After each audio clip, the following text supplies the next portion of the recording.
right, time now for Top Talkers, and today's topic is a fun one. I think it's going to generate a good debate. Samoa Air has started pricing international flights based on the weight of the passengers and their luggage. So depending on the flight, each kilogram costs between 93 cents and $1.06.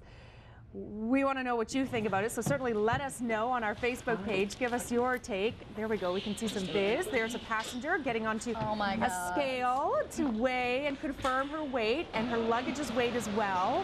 And that'll depend on how much she pays. My panel today, Trisha Owens from Majic 100, Leanne Cusack from CTV News at noon, and Carson from Bob FM. Folks, what do you think about this? Oh my, okay, no, I don't even have a scale at home. I don't know. I hate it at the doctor's office when they have to weigh you. I'm like, really, just push that.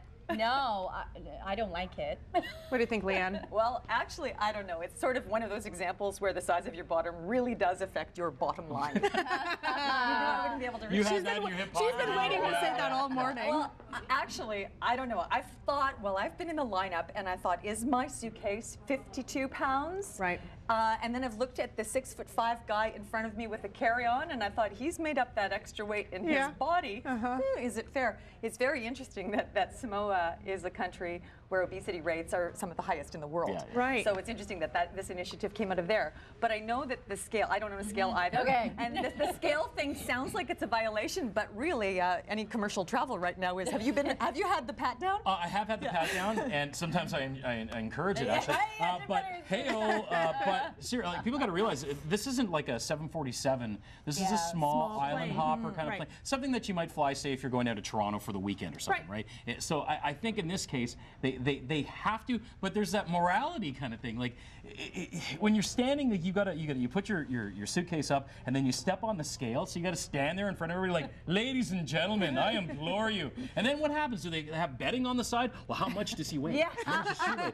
But here's the thing: if they're going to do this for overweight people, are they going to give a discount on tickets for people that are skinny? Well, that's just it then. If you weigh less, you would pay less. If you weigh more, you pay more. That goes for both your luggage and your body weight. So combine the two is what you're going to be paying. So I know this is controversial, but I'm actually surprised. I mean, when you know pilots and you talk about aviation, it really is all about weight and balance. Yep. And a lot of the numbers in the regulations are based on body weights of a different era. And in the smaller planes, you have to be very mindful of weight. It comes in, it's even more important, the weight of the plane. If it's overweight, that can be a big danger. But it starts with the small planes, and then before you know it, Air Canada is like, step on up to the scale. Yeah, but if you could pay less, imagine, Trish, for you. Okay. They're not going to let you pay less. No, because let's say the price was going to be a certain price for Air Canada, for example, and it meant in your case with your weight and the amount of clothes you bring in your luggage, it meant you were going to pay less than what you normally would today. Would you be on board? Well, okay, maybe when you put it like that, saving me money. I feel like I'd have to diet before I'm going on vacation. No, you could bring more shoes. Yeah.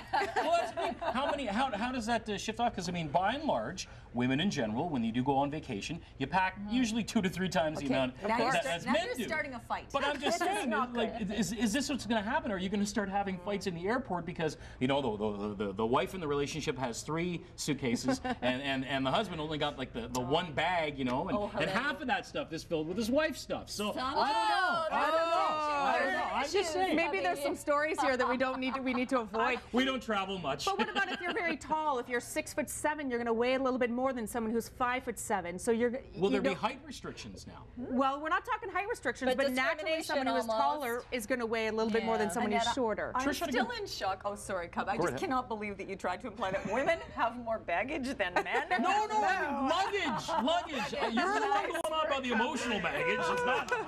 I don't want to get into that right now. We don't have enough time here on Top Talkers. All right, well, we're going to wrap it up with that. I myself, I think I would be okay with it because if it could mean I could pay less, if it meant that I had to pay more, then I wouldn't maybe necessarily want to do it. I'm doomed, and I will never be able to fly Air Samoa ever.